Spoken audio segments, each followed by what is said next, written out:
Marta trying to get teenagers and sub-teenagers to focus on the business at hand. What is so interesting is young generation is this very, very typical age of 14, 15. You would think, well, they're going to be shaky, they're going to be concerned. No, that's the type of age, but they are not concerned on anything else. They are not concerned because they don't have anything to hold on to. They do not have great background, great achievements already. So they are relaxed, they are hungry, they have nothing to lose. They go for it.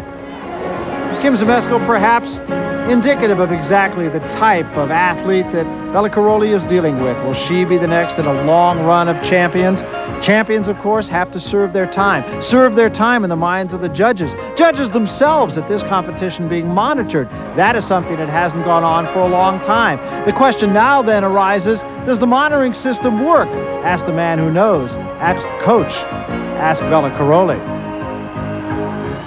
I'm not 100% sure this did work.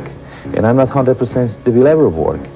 Judges are doing the same thing just like before, and even though they're mentioning positively certain names which they don't count on the internationals like Puerto Rico, I don't know what kind of Argentinian judge was mentioned as positive, but nobody had a word about the notorious cheaters. The Soviets, the Romanian judge, was outrageously favorizing her own team, killing everybody on the medal area. They did not mention anything about the Chinese coalition, who was with the Japanese, even talking to the competition, setting the score right wherever they wanted to be set. And this way, I don't believe the whole system is really having any kind of efficiency.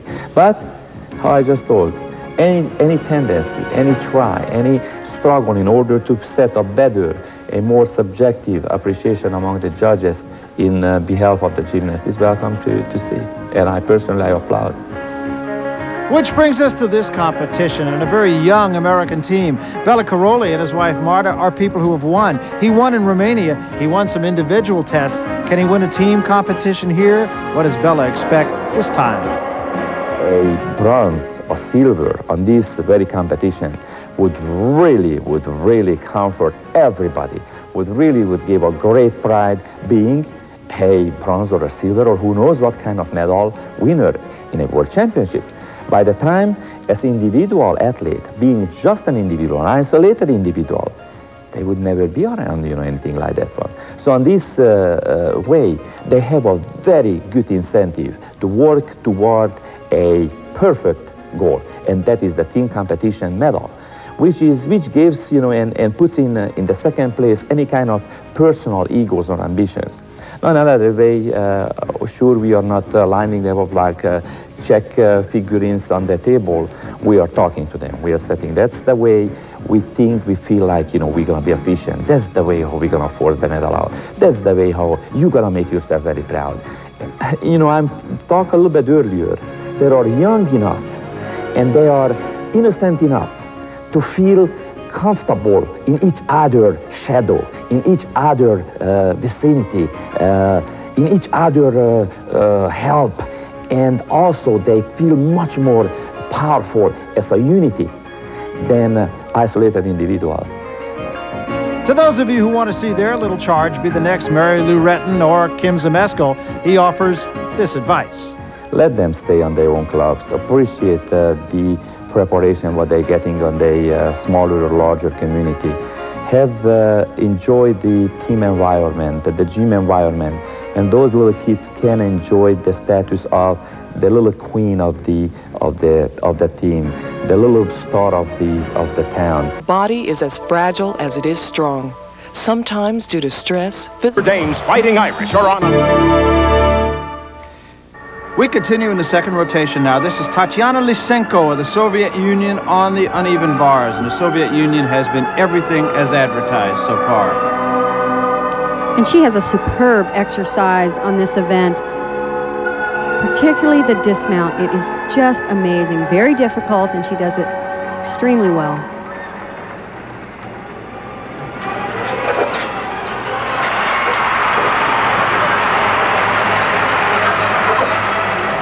Comes her first release move. Nice high Jaeger. Right into a Stalder on the low bar. Makes good use of both bars. Many of the gymnasts concentrate so much. There's that dismount. Beautifully done. Double front with a half twist. Very difficult to land, and she does it so well. Svetlana Bogunskaya, of course, the acknowledged star of this team. But I'll tell you what, you watch this and you just say, for how long? This was a nice combination of different types of skills. As I was going to say, most of the gymnasts concentrate on only the high bar work, and she does both. 9.987. How much do you have to go to improve? Tatiana Lysenko. As we look at Yang Bo of China, this is her second vault. Yang Bo has been having some problems here in this competition. She had a fall on the floor exercise. She has some low back problem and a left Achilles tendon. It's very sore. So Yurchenko vault. Oh no. Short on the rotation. So that is her second. Her first vault was 9.675. Shannon Miller now, the United States. The Americans on beam. Betty Aquino, incidentally, a moment ago, 9.912 on the beam. And this is Shannon's best event. This routine is difficult from start to finish. After this mount, she's going to swing down to a back roll to handstand, immediately into a back handspring layout.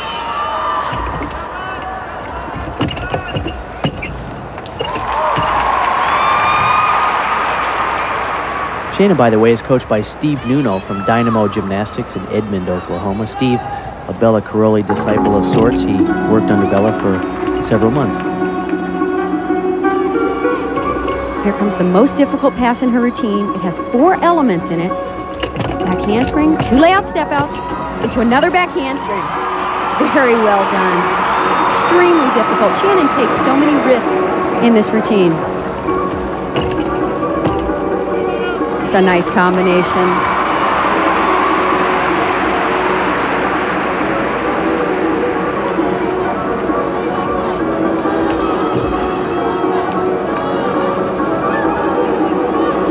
Along with Steve Nuno, Peggy Liddick has done an excellent job as the assistant coach, and she primarily works on the balance beam and floor exercise with Shannon. Here is a huge dismount, full twisting double back. Very well done, and will rival any of the Soviets on this event. She knows she stuck it. The Americans, by the way, have done so well on balance beam. Their averages are just under 9.9 to this point, the best U.S. team on the beam ever. Yeah, Michelle Campbell got them started, 9.862. Here's another look. Watch this series.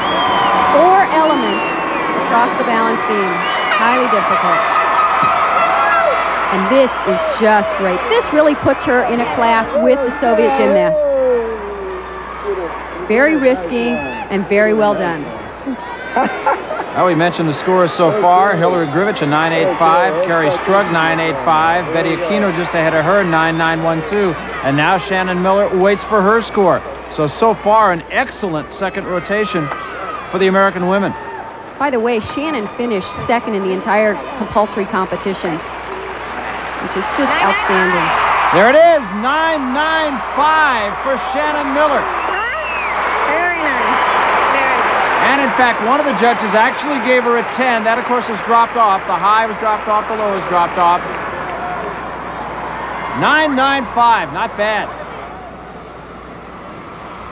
At the floor exercise now, Cristina Bontas of Romania.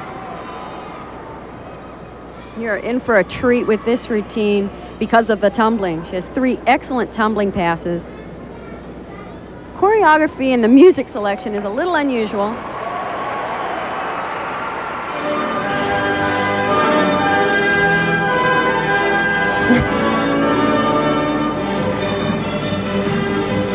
Watch this opening pass. Double layout. You can't stick it any better than that.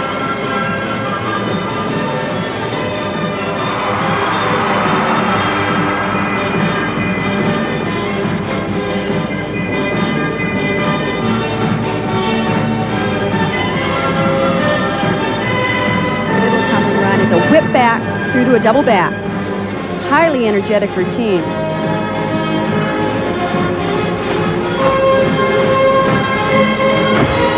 actually whipped back with a full twist. Even more difficulty.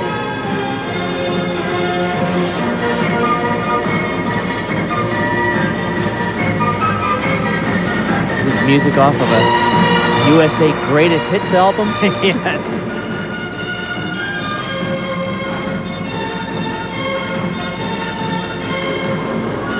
It's an old Romanian favorite, deep in the heart of Bucharest. Now watch this final tumbling run. Full twisting double back, but notice the open tuck position.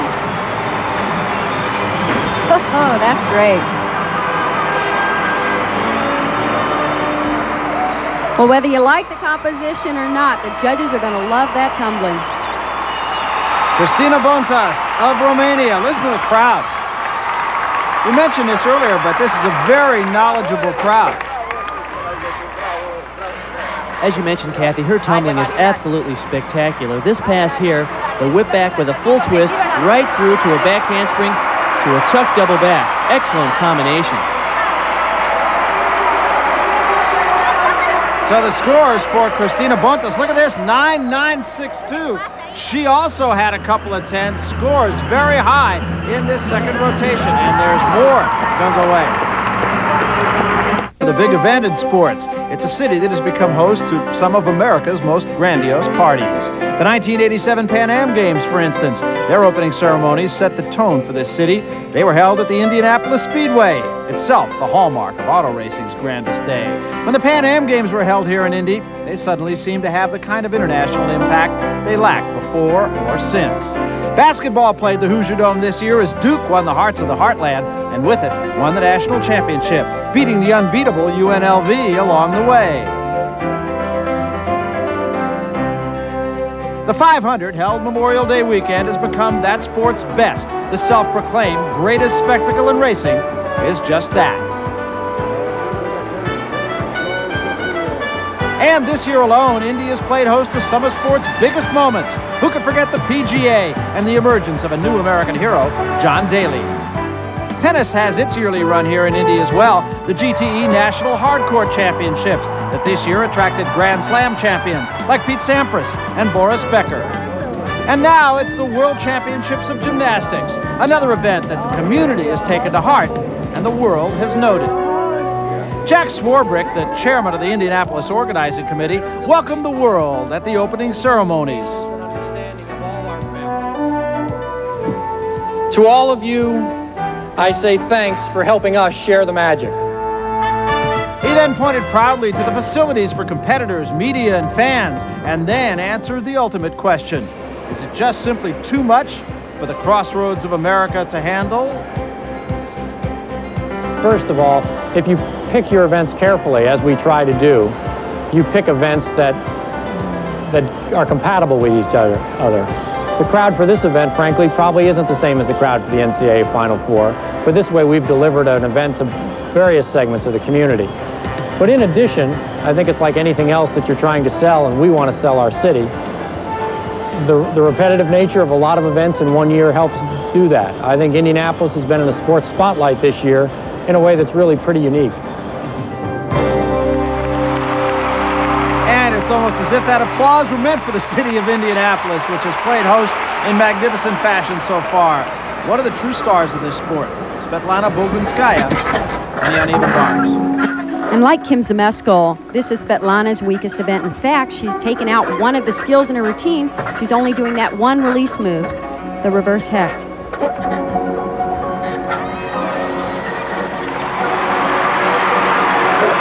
Therefore, her level of difficulty is somewhat decreased, but look at the perfect form on every single position. Pike double back and a great landing.